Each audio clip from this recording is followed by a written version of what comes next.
कल तो अपना टाइम हो गया था और बोला था कि कल, क्योंकि मोबाइल में पॉसिबल नहीं था उसी टाइम देख पाना, तो हम लोगों ने बोला था कि हम लोग कल इसको डिस्कस करेंगे। देखिए इसने 4 क्वेश्चन पूछे हैं। एक था इसका सिंगुलर मैट्रिक्स वाला जो मैं डिटरमिनेंट में बताऊंगा, एक था इसका इक्वालिटी मैट्रिक्स नीलपोटेंट वाला, नीलपोटेंट पूछा है इसने। नीलपोटेंट तो आप क्या करो, उसका स्क्वायर फाइंड करो, जो भी मैट्रिक्स है उसका स्क्वायर फाइंड करो। देखो जीरो मैट्रिक्स बन रहा है, नहीं बन रहा है तो क्यूब फाइंड करो, ठीक है, तो उसका इंडेक्स मिल जाएगा। दूसरा इन्होंने एक मैट्रिक्स पूछा है, ये पूछा है क्वेश्चन 0 1 और -1 3 एलिमेंट है और स्क्यू सिमेट्रिक मैट्रिक्स बनाना है, तो कितने मैट्रिक्स बनेंगे, ये पूछा है। अब ध्यान दीजिए, स्क्यू सिमेट्रिक मैट्रिक्स वो भी n ऑर्डर का। स्क्यू सिमेट्रिक मैट्रिक्स है तो डायगोनल के जो एलिमेंट्स हैं वो सारे के सारे 0, जितने भी इसके डायगोनल में एलिमेंट्स हैं, n एलिमेंट्स होंगे क्योंकि n क्रॉस n का ऑर्डर है, n क्रॉस n। अब ध्यान दीजिए टोटल नंबर ऑफ एलिमेंट्स इसमें कितने होंगे, टोटल एलिमेंट्स इसमें है n इंटू n स्क्वायर, ये टोटल एलिमेंट्स। और डायगोनल के एलिमेंट्स वो तो फिक्स होंगे, यही होंगे 0 0। स्क्यू सिमेट्रिक में डायगोनल के एलिमेंट्स हैं वो फिक्स होते हैं 0 0। तो remaining element non diagonal elements कौन कौन से हैं,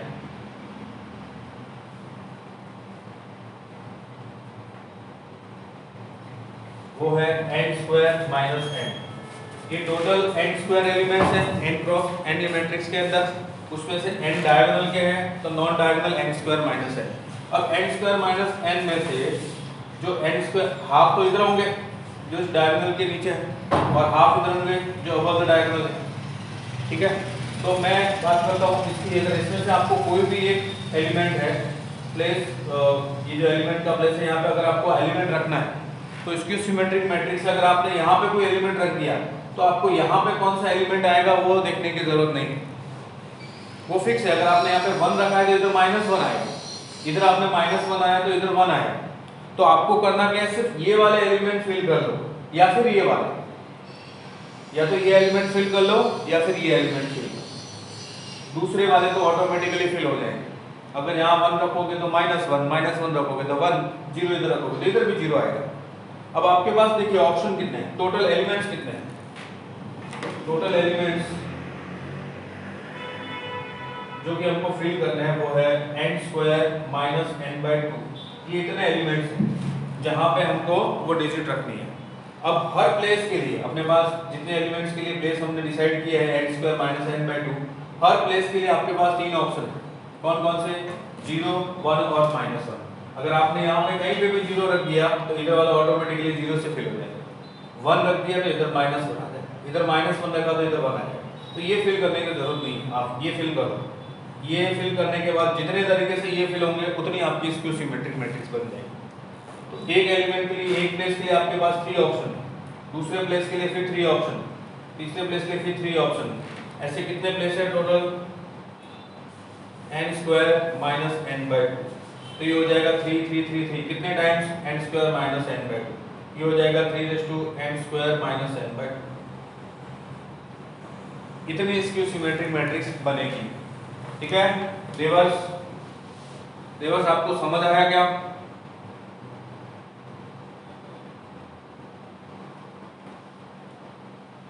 रिवर्स समझ गए आप, ठीक है।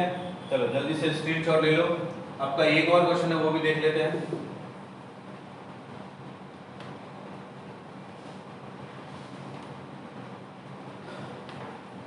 हाँ ये देखो,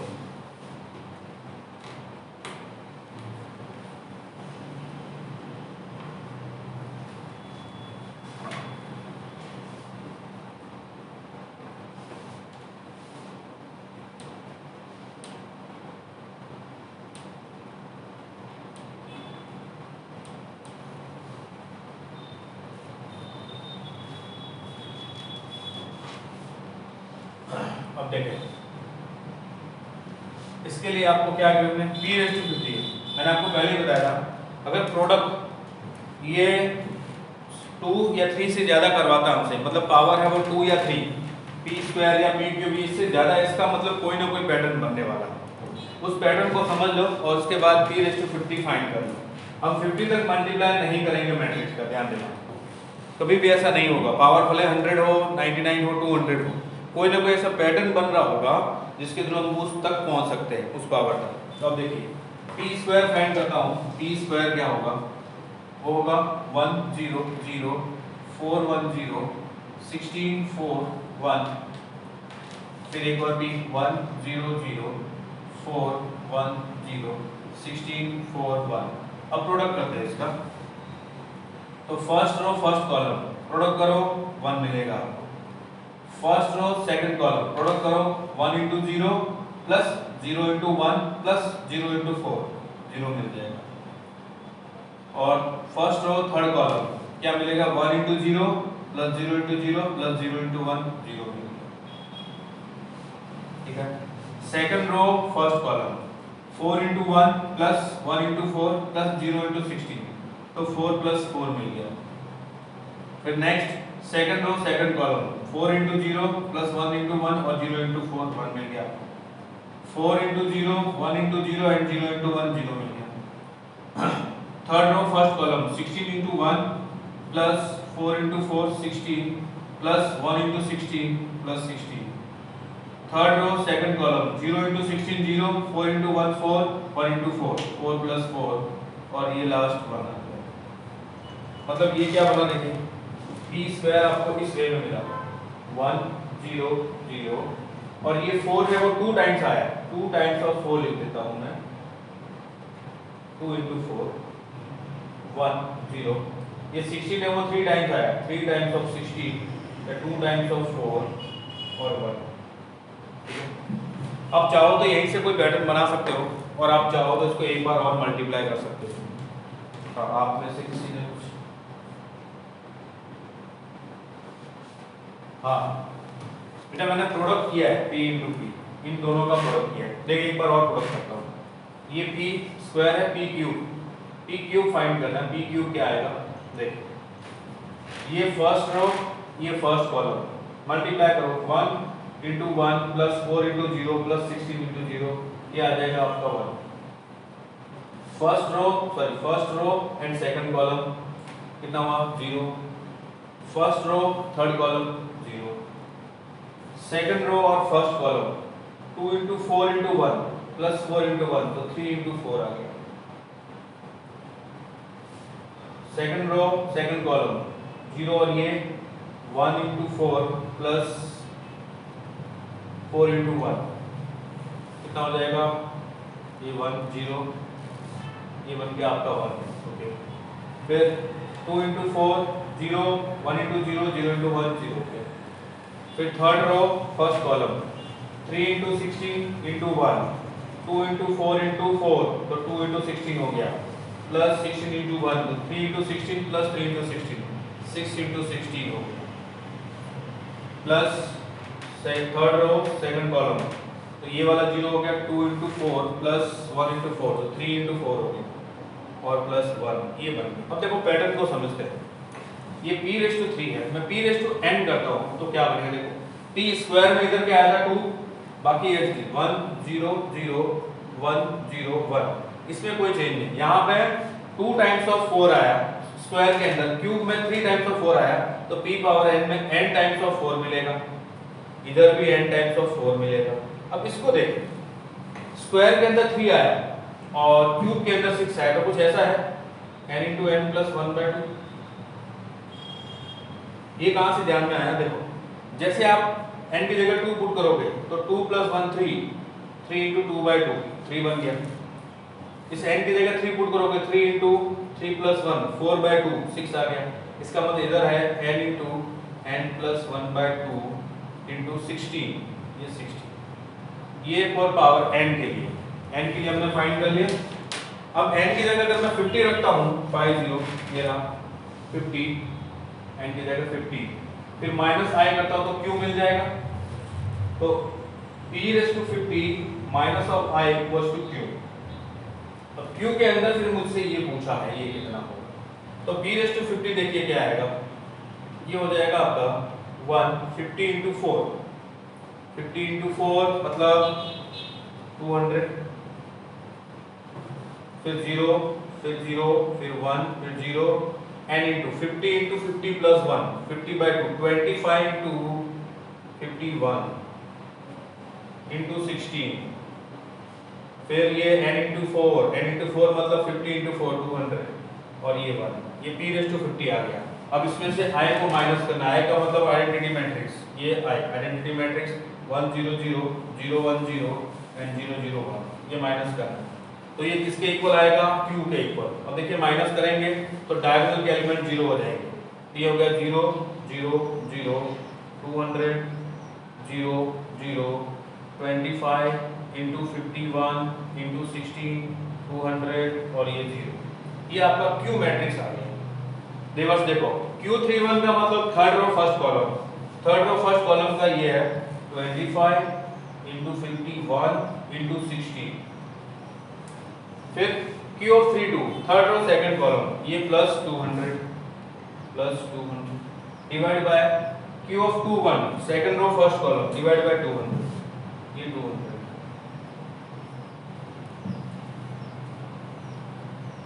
ठीक है, ये कितना हो जाएगा? देखो 25 into 16 कितना होता है? 400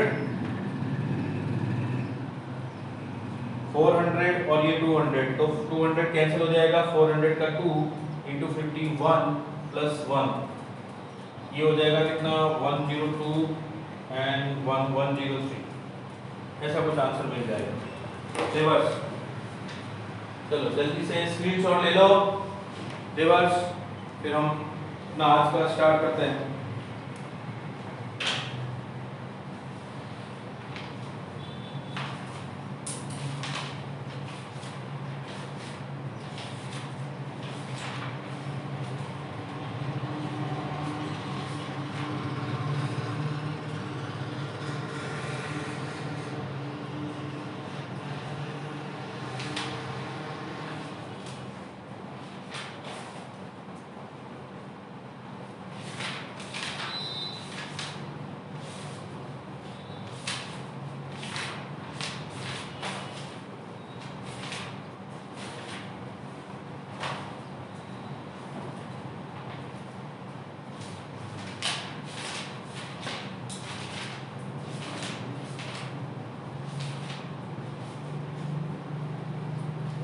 हो गया डन, स्क्रीनशॉट डन। चलिए नेक्स्ट है एलिमेंट्री ऑपरेशन ट्रांसफॉर्मेशन, आपके एनसीईआरटी का लास्ट टॉपिक है ये मैट्रिसेस का।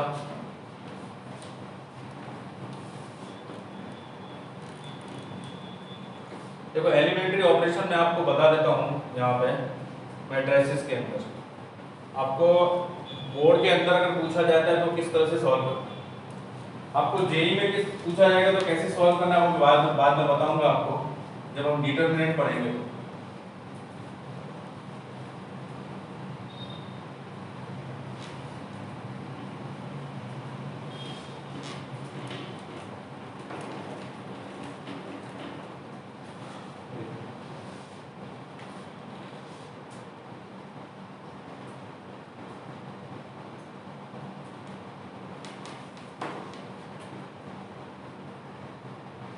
एलिमेंट्री ऑपरेशन या फिर ट्रांसफॉर्मेशन,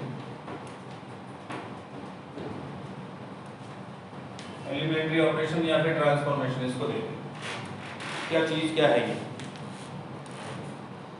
6 टाइप के होते हैं आपके बुक के अंदर, 6 टाइप के एलिमेंट्री ऑपरेशन दे रखे हैं, सभी के सभी हम लोग देख लेते हैं। 6 टाइप में से 3 टाइप्स के तो रो ट्रांसफॉर्मेशन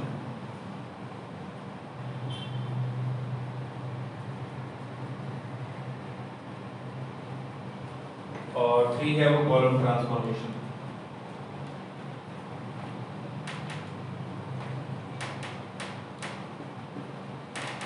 बहुत सारे बच्चे इसके अंदर बहुत सारे मिस्टेक करते हैं, कहाँ मिस्टेक करते हैं बता। 3 टाइप के रो ट्रांसफॉर्मेशन होंगे। क्या? जो कोई मैट्रिक्स है उसके अंदर आप कोई भी दो रो को आपस में इंटरचेंज कर सकते हैं। इंटरचेंज का मतलब जैसे R1 है फर्स्ट रो, उसकी जगह थर्ड रो लिख सकते हो, थर्ड रो की जगह फर्स्ट रो लिख सकते हो। जैसे R2 है सेकंड रो, तो सेकंड रो की जगह फर्स्ट लिख दो, फर्स्ट की जगह सेकंड रो। आपस में दो रो को इंटरचेंज कर सकते हो। तो टॉप पे बॉटम पे ले आओ, बॉटम वाली टॉप पे, टॉप वाली मिडिल पे, मिडिल वाली टॉप पे, मिडिल वाली बॉटम, बॉटम वाली मिडिल, ऐसे आपस में इंटरचेंज कर सकते हो। तो ये होता है R of I change to R of J and R of J to R of I। ये आपस में दो रो है वो इंटरचेंज हो सकती है।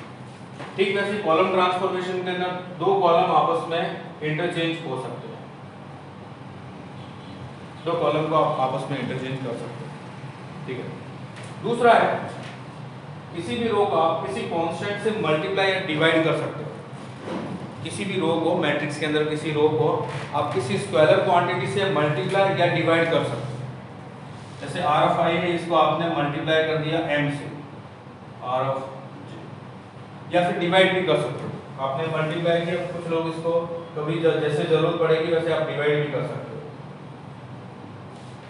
तो वैसे ही ट्रांसफॉर्मेशन कॉलम में भी होता है, किसी भी कॉलम को आप किसी कांस्टेंट से मल्टीप्लाई या फिर डिवाइड कर सकते हो।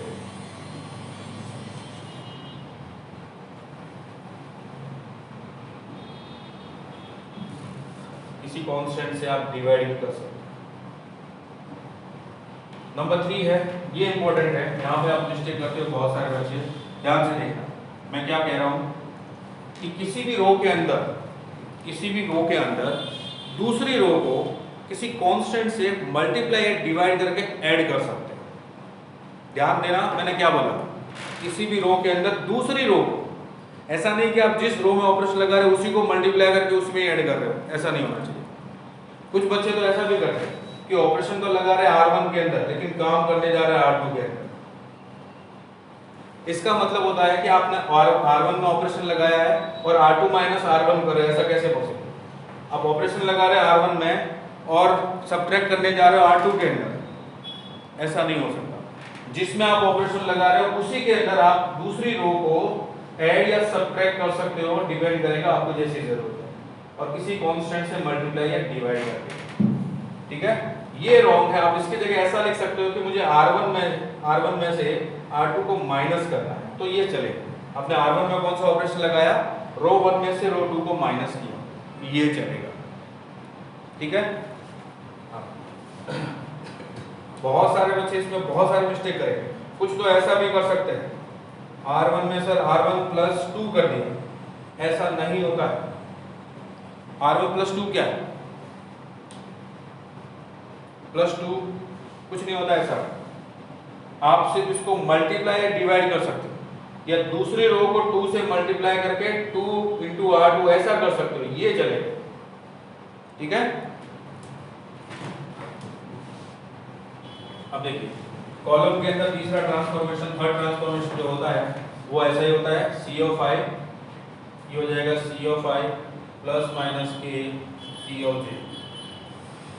फर्स्ट मैंने क्या बताया था, रो और कॉलम दोनों के लिए फर्स्ट वन है आप कोई भी दो रो या दो कॉलम को आपस में इंटरचेंज कर सकते हो। दूसरा, किसी भी रो या कॉलम को आप किसी स्केलर से मल्टीप्लाई डिवाइड कर सकते हो। नंबर 3, किसी भी रो या कॉलम को किसी स्केलर से मल्टीप्लाई डिवाइड करके दूसरी रो में या दूसरे कॉलम में ऐड कर सकते हो। ये 6 ऑपरेशन ट्रांसफॉर्मेशन है।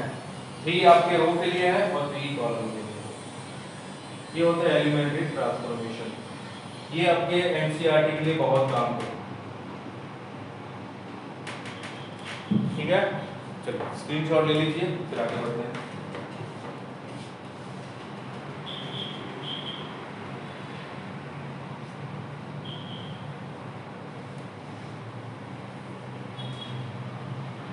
आप में से किसने पूछा है C of I की जगह C of J नहीं आएगा इन कॉलम, C of I की जगह C of J नहीं आएगा, देवर्स C of I की जगह C of J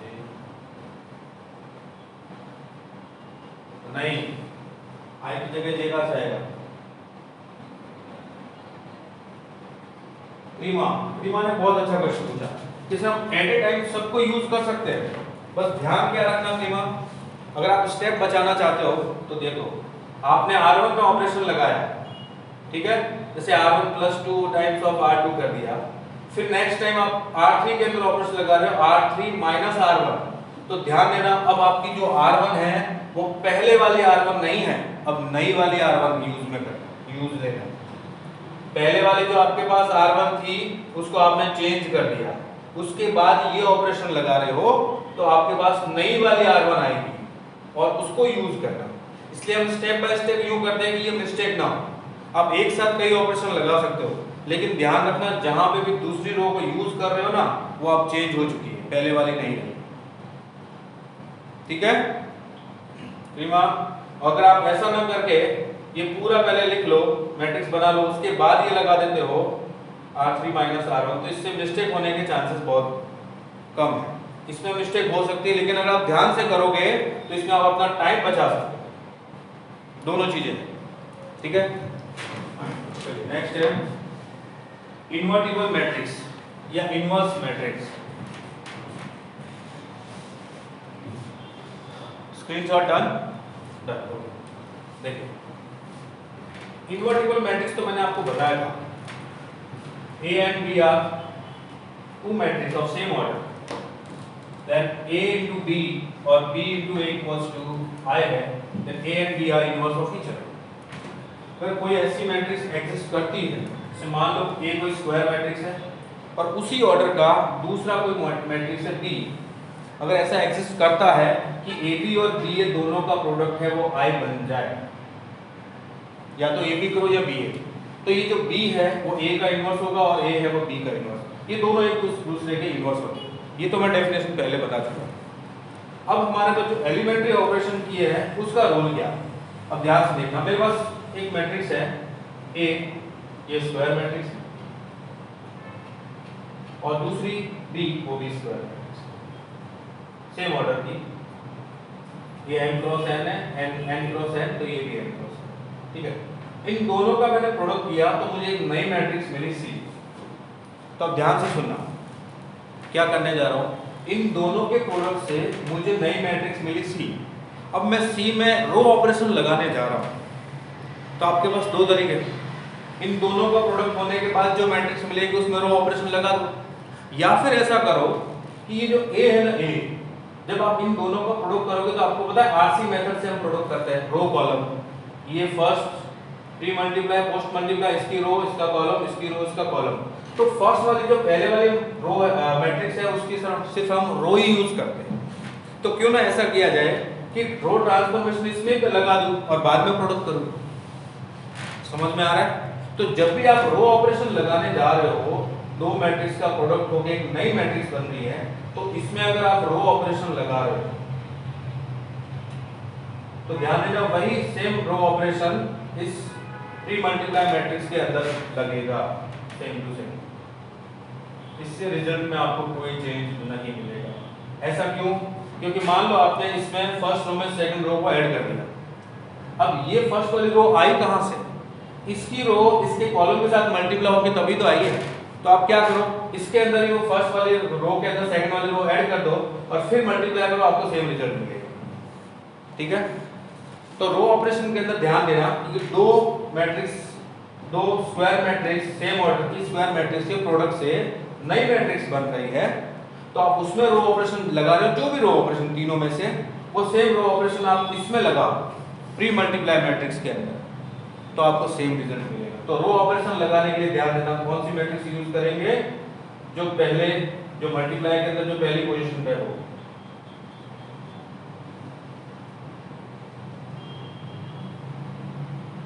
मैट्रिक्स, ठीक है। ठीक वैसे ही दूसरा देखें कि अगर C इक्वल टू AB है, ये दोनों स्क्वायर मैट्रिक्स है सेम ऑर्डर के, इनका प्रोडक्ट होकर एक नई मैट्रिक्स बन रही है। देखो ये कॉन्सेप्ट आपके एनसीईआरटी में लिखा हुआ नहीं है, पहले बता देता हूँ। ये कॉन्सेप्ट मैं आपको अपनी तरफ से बता दूं, क्योंकि एनसीईआरटी में सिर्फ इतना लिखा हुआ है कि इनवर्स फाइंड करने के लिए इसको इसके इक्वल पुट कर दो, इसको इसके इक्वल पुट कर दो। अब वो कहाँ से आया वो समझाने की कोशिश कर रहा हूँ, ध्यान से समझ लो। C इक्वल टू AB, ये A और B दोनों स्क्वायर मैट्रिक्स है सेम ऑर्डर की, इन दोनों के प्रोडक्ट से एक नई मैट्रिक्स बन गई है C, ये नई मैट्रिक्स बनी। अब आप इसमें कॉलम ऑपरेशन लगाने जा रहे हो, कॉलम ट्रांसफॉर्मेशन या कॉलम ट्रांसफॉर्मेशन लगाने जा रहे हो, तो वो कॉलम ट्रांसफॉर्मेशन आप B के अंदर पहले लगा के और फिर प्रोडक्ट करो, आपको सेम रिजल्ट मिलेगा। ऐसा क्यों? क्योंकि ए बी का जो प्रोडक्ट होता है तो प्री मल्टीप्लाई मैट्रिक्स से सिर्फ रो यूज करते हैं और पोस्ट मल्टीप्लाई मैट्रिक्स के हम लोग कॉलम यूज करते हैं। ठीक है, तो इस मैट्रिक्स के अंदर जो बाद वाली है, जो प्रोडक्ट के अंदर दूसरे नंबर पे है, उसके अंदर आप कॉलम ऑपरेशन लगा दो, वो सेम टू सेम रिजल्ट देगा। ये कॉलम ऑपरेशन इसमें लग जाएगा।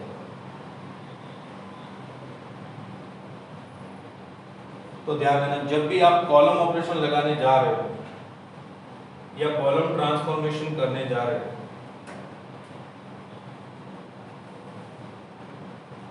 तो आपको पोस्ट मल्टीप्लाई मैट्रिक्स है वो यूज करनी है।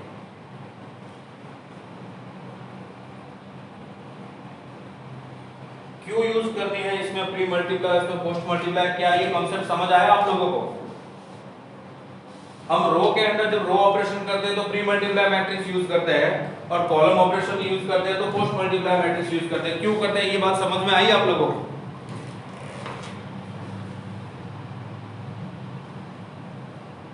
हाँ परीक्षा आपको एग्जांपल ढेर सारे मिलेंगे, डोंट वरी, आप ये कॉन्सेप्ट समझ लो। समझ गए? अब इनवर्स मैट्रिक्स फाइंड, आप स्क्रीनशॉट ले लीजिए जल्दी से, screenshot.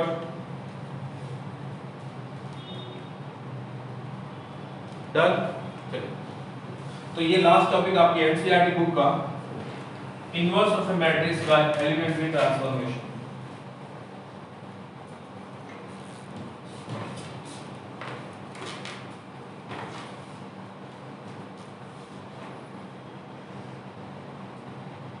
Inverse of a matrix by elementary transformation।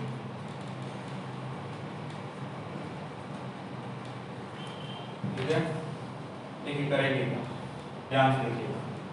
अगर मैं रो ऑपरेशन की बात करता हूँ,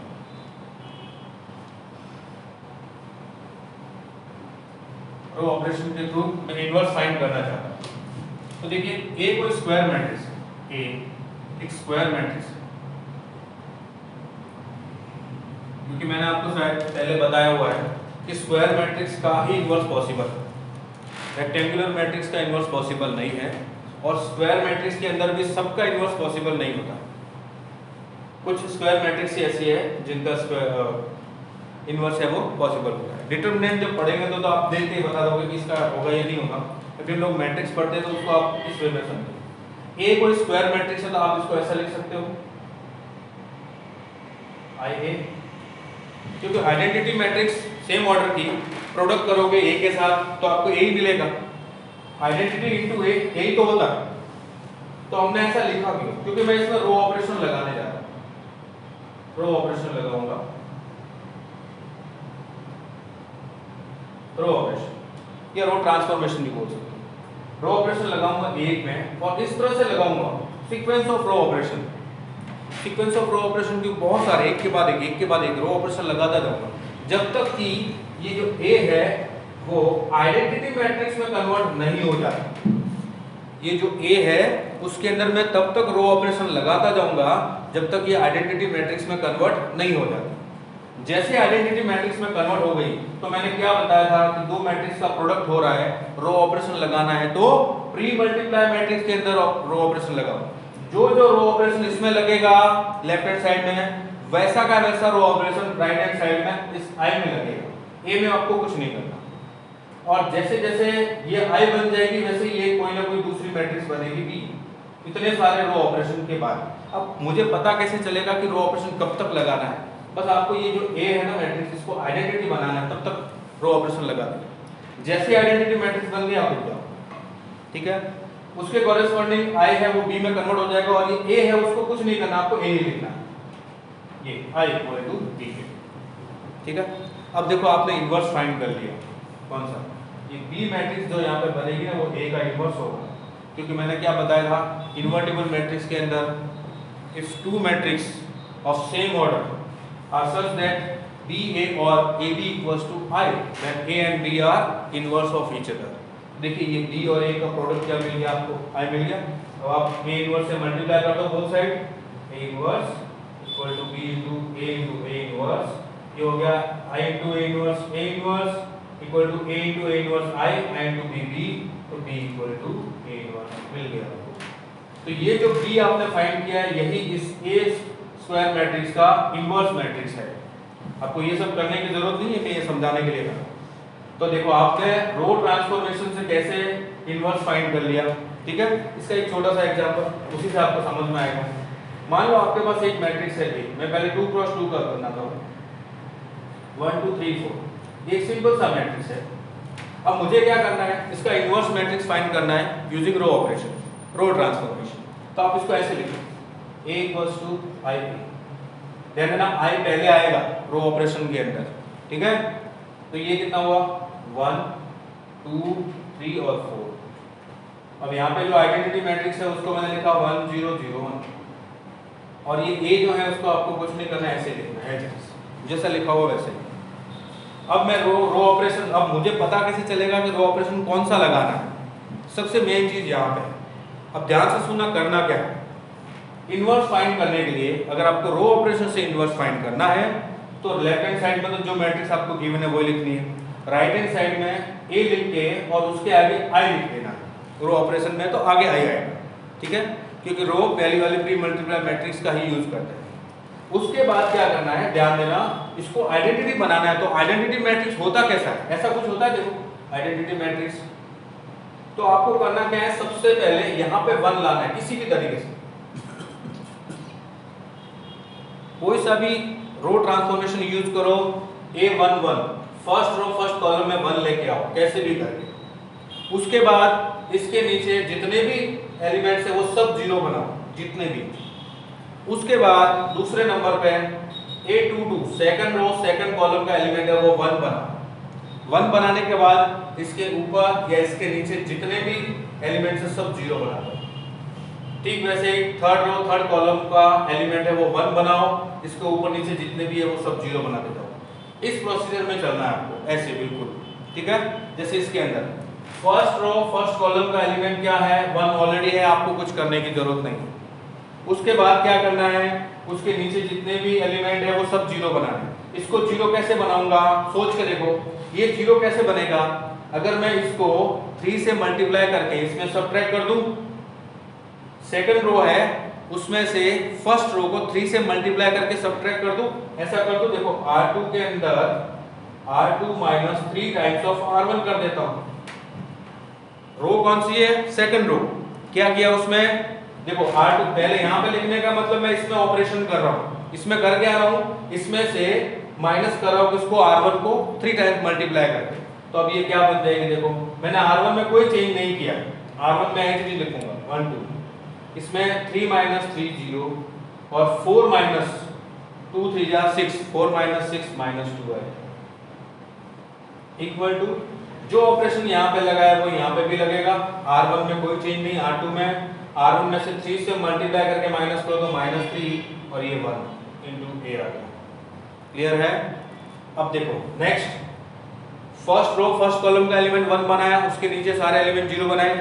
सेकंड रो सेकंड कॉलम का एलिमेंट है वो 1 बनाओ। तो क्या करूंगा, यहाँ पे 1 कैसे लाऊंगा, अगर मैं इसको -2 से डिवाइड कर देता हूँ तो यहाँ पे 1 आ जाएगा, क्योंकि 0 बाय -2 वो तो 0 ही रहता है। R2 को मैं डिवाइड कर रहा हूँ, R2 को डिवाइड बाय -2, R2 रो 2 को मैं -2 से डिवाइड कर दिया। तो अब ये मैट्रिक्स कैसा बना, फर्स्ट रो में तो आपको कोई चेंज करने की जरूरत नहीं है, सेकंड रो 0 और ये 1 बन गया। तो बिल्कुल वैसा ही ऑपरेशन इसमें भी लगेगा, राइट हैंड साइड में फर्स्ट रो में कोई चेंज नहीं, -3 बाय -2 3/2 और -1/2 इंटू a आया। ठीक है, ये यहाँ तक स्टेप आपको समझ में आया। अब उसके बाद क्या बोला था, सेकंड रो सेकंड कॉलम का एलिमेंट 1 लाने के बाद इसके ऊपर और नीचे जितने भी एलिमेंट है वो सब 0 बना दो। तो इनको हमें 0 बनाना है, इसको 0 बनाते हैं। कैसे 0 बनेगा, ये 0, यहाँ पे 0 कैसे बनेगा, इस रो 1 में से रो 2 को 2 से मल्टीप्लाई करके माइनस कर देता हूँ। रो 1 में क्या करना है, रो 1 -2 टाइम्स ऑफ रो 2। सबके अंदर देखो रो ऑपरेशन नहीं लग रहा है ये, तो ये क्या बन जाएगा, मैंने R1 में चेंज किया, 1 -2 टाइम्स ऑफ 0 1 ही रहेगा, 2 -2 टाइम्स ऑफ 1 0 हो गया। रो 2 में कोई चेंज नहीं, 0 1, equal to right hand side में ये कितना बनेगा 1 माइनस 2 टाइम्स ऑफ ये, तो 1 माइनस 3 माइनस 2 हो गया, और 0 माइनस माइनस प्लस 2 1 हो गया, 3/2 एंड माइनस 1/2 ए। अब देखो ये आइडेंटिटी मैट्रिक्स बन गया। जैसे ही ये आइडेंटिटी मैट्रिक्स बन गया तो ये आपका इनवर्स मैट्रिक्स आ गया। तो ए इनवर्स जो है वो मिल गया आपको -2 1 3/2 -1/2। अब आप वेरीफाई कैसे करोगे कि ये इनवर्स है ही? इन दोनों का प्रोडक्ट करो, ए और ए इनवर्स, आइडेंटिटी मिलना चाहिए। देखिए हम वेरीफाई करने जा रहे हैं कि ये इनवर्स मैट्रिक्स है भी या नहीं। तो ये रहा ए 1 2 3 4 और ये रहा -2 1 3/2 -1/2। इन दोनों का प्रोडक्ट किया, फर्स्ट रो फर्स्ट कॉलम, देखो क्या मिलेगा -2 + 3 1 मिला। फर्स्ट रो सेकंड कॉलम देखो क्या मिलेगा 0। Second row first column -6 + 6 0। Second row second column 3 -2 1। Identity मिल गया, मतलब ये इनवर्स है, इस मैट्रिक्स का ये इनवर्स है। ठीक है, तो इस तरह से हम लोग रो ऑपरेशन से या रो ट्रांसफॉर्मेशन यूज करके किसी भी स्क्वायर मैट्रिक्स का इनवर्स फाइंड कर सकते हैं।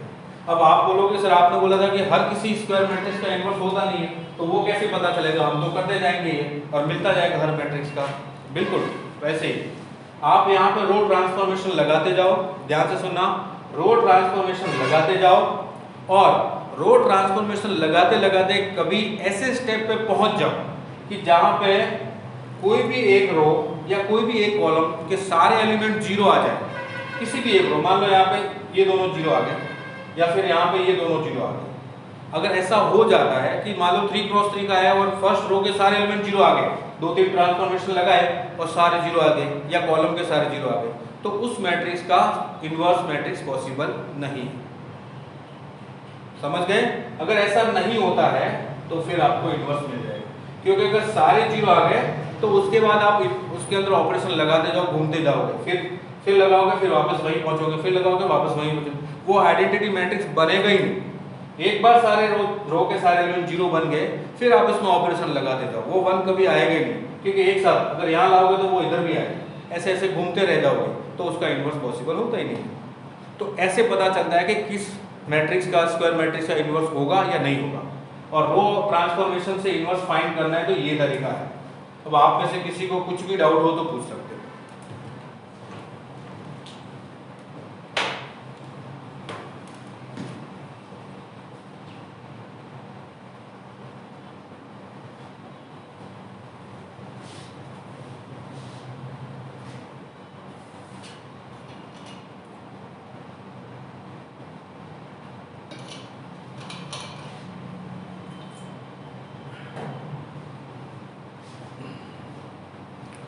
चलिए स्क्रीनशॉट लीजिए, स्क्रीनशॉट।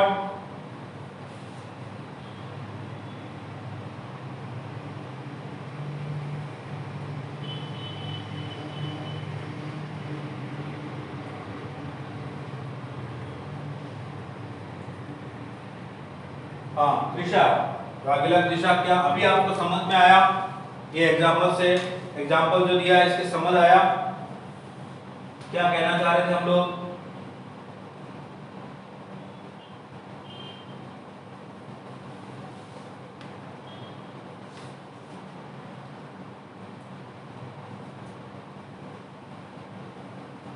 हाँ देवर्ष, आपकी एनसीईआरटी बुक आपके पास होगी, उसके अंदर एक एग्जाम्पल गिवन है, जिसमें आपको ये एग्जाम्पल है ना, उसमें है कि उसमें ट्रांसफॉर्मेशन करते करते वो एक जगह पहुंचता है जहाँ सब 0 होते हैं, फिर वो बोलता है कि इनवर्स नॉट पॉसिबल। आपकी एनसीईआरटी का एक एग्जाम्पल है, वो देख लेना, फिर भी समझ में नहीं आए तो पूछ लेना।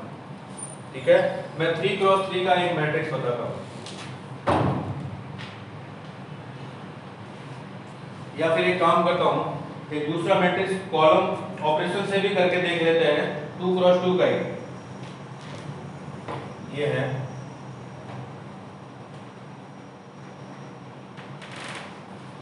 ठीक है, इसका इनवर्स फाइंड करना है बाय कॉलम ट्रांसफॉर्मेशन। ऐसे रो से तो आप समझ गए।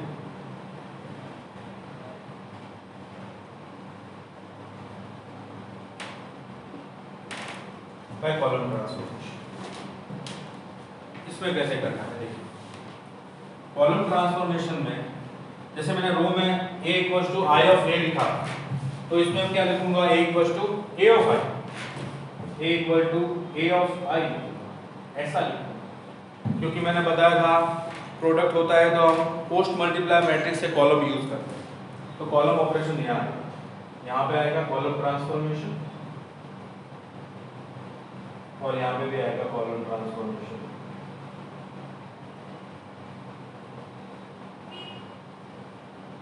फिर ये तो बन जाएगा आइडेंटिटी मैट्रिक्स, और ये बन जाएगा, ये तो A ही रहेगा, ये बन जाएगा B मैट्रिक्स। तो ये जो B है वही A इनवर्स है, B है वही आपका A inverse by column transformation. चलिए इस एग्जांपल से स्टार्ट करते हैं। मैं इसको लिखता हूँ यहाँ पे 2 4 1 -1 इक्वल टू A और I की जगह 1 0 0 1, ऐसा। अब इसमें भी क्या करना है, ध्यान देना, फर्स्ट रो फर्स्ट कॉलम का एलिमेंट है उसको 1 बनाना है एनी हाउ, अभी आपके ऊपर डिपेंड है आप कैसे बनाना। उसके बाद इसकी रो में उसमें कॉलम में बताया था, इसकी रो में इसके अलावा जितने एलिमेंट है उन सबको 0 बनाओ। उसके बाद सेकंड रो और सेकंड कॉलम का एलिमेंट है इसको 1 बनाओ, और इसकी रो में इसके लेफ्ट या राइट में जितने एलिमेंट है सब 0 बनाओ। अब आप बोलोगे सर आप ऐसा कैसे कर रहे हैं, उसमें तो इधर 0 बना रहे थे नीचे कॉलम में, इसमें इधर लेफ्ट और राइट में 0 क्यों बना रहे हो, क्योंकि इसमें कॉलम ऑपरेशन लगा रहा बेटा, रो ऑपरेशन नहीं लगा सकता, इसलिए कॉलम से स्टार्ट किया तो कॉलम ऑपरेशन लगाऊंगा, और कॉलम ऑपरेशन ऐसे ही लगेगा, इसमें से ये माइनस होगा या इसमें से ये माइनस होगा, तो इधर या इधर ही 0 आएंगे, ऊपर नीचे 0 नहीं आ सकते। और इसके अंदर रो के अंदर इधर या इधर ही 0 आ सकता है, इधर नहीं आ सकते, समझ गए। अब इसमें फर्स्ट काम क्या करना है आपको, फर्स्ट रो फर्स्ट कॉलम का एलिमेंट 1 बनाना है, तो r1 को 2 से डिवाइड कर दो, r1 divided by 2, r1 bye 2, इससे ये मैट्रिक्स कैसा बन जाएगा 1 2 1 और -1, r2 में हमें कोई चेंज नहीं करना है, ये बन गया 1 बाय 2 0 0 और 1, ठीक है। अब देखो ये बना गया फर्स्ट रो फर्स्ट कॉलम का एलिमेंट 1, इसके बाद इधर 2 में हमें 0 लाना है, तो क्या करूंगा, सॉरी ये क्या है, column 1 divided by 2, 1 by 2 4, 1 by 2 0, okay. अब देखो करना क्या है, नेक्स्ट इसको 0 बनाना है, इसको 0 कैसे बनाऊंगा, इस कॉलम 2 में से कॉलम 1 को 4 से मल्टीप्लाई करके माइनस कर दूं, कॉलम 2 में कॉलम 1 को 4 से डिवाइड करके माइनस कर देता हूं। अब कॉलम 1 में मैंने कोई चेंज नहीं किया, तो कॉलम 1 को मैं एज इट लिखता हूं, ये कॉलम बना गया 1 1 बाय 2। कॉलम 2 में क्या करना है, इसको 4 से मल्टीप्लाई करो, ये 4 हो गया, 4 - 4 0, इसको 4 से मल्टीप्लाई करो, ये 2 हो गया, -1 -2 -3 इक्वल टू ये a, और इसके अंदर ऑपरेशन लगाना है। कॉलम 1 में कोई चेंज नहीं, 1 बाय 2 0, कॉलम 2 में इसको 4 से मल्टीप्लाई करो, 1 बाय 2 × 4 2 हो गया, 0 - 2 माइनस हो, ये 1 माइनस इसको किसी से मल्टीप्लाई करो 0 ही रहेगा, उसमें से फिर 1 में से इसको माइनस करोगे तो 1 ही रहेगा। अब देखें यहाँ पे 1 आ गया, यहाँ पे 0 आ गया, अब इसको हमें 1 बनाना है। इसको क्या करेंगे, कॉलम 2 को मैं अब डिवाइड कर देता हूँ, कॉलम 2 डिवाइडेड बाय -3, अब ये क्या बनेगा, कॉलम 1 में कोई चेंज नहीं 0 और ये 1, कॉलम 1 में कोई चेंज नहीं, कॉलम 2 में डिवाइडेड बाय -3, तो ये 2/3 हो गया, ये -1/3 हो गया। अब करना क्या है, इसको 0 बनाना है। इसको 0 बनाने के लिए कॉलम 1 में से कॉलम 2 को डिवाइड 2/2 करके माइनस करना है, तो कॉलम 1 में से column 1 minus column 2 divided by 2, column 2 को 2 से डिवाइड करके फिर माइनस करना है। तो कॉलम 1 में देखो क्या होगा, 1 - 0/2 1, 1/2 - 1/2 0, ये 0 ये 1 इक्वल टू a, कॉलम 1 में 1/2 माइनस 1/3 हो जाएगा, अगर 2 से इसको डिवाइड करूँ तो 1/2 माइनस 1/3 1/6, और ये 0 माइनस इसको मैं क्या करूँगा, -2 से डिवाइड करूँगा तो ये 1/6 हो गया, और ये 2/3 ये -1/3। तो अब देखिए ये क्या बन गया, अगर यहाँ पे आइडेंटिटी आ गया तो ये मैट्रिक्स ऐसा इनवर्स है किसका, इस मैट्रिक्स का। तो A इनवर्स आपको मिला 1/6 1/6 2/3 -1/3। तो इस तरह से हम रो ऑपरेशन और कॉलम ऑपरेशन लगा के और इनवर्स मैट्रिक्स फाइंड कर सकते हैं। अब किसी मैट्रिक्स का इनवर्स पॉसिबल नहीं है तो मैंने क्या बताया था आपको, वो कैसे पता चलेगा, वो पता चलेगा हमें कि रो ट्रांसफॉर्मेशन या कॉलम ट्रांसफॉर्मेशन लगाते हुए किसी स्टेप में हम ऐसी जगह पहुंच गए जहां किसी एक रो या एक कॉलम, दो रो या दो कॉलम भी हो सकते हैं, उसके सारे एलिमेंट जीरो हो तो उसका इनवर्स पॉसिबल नहीं है। बोलो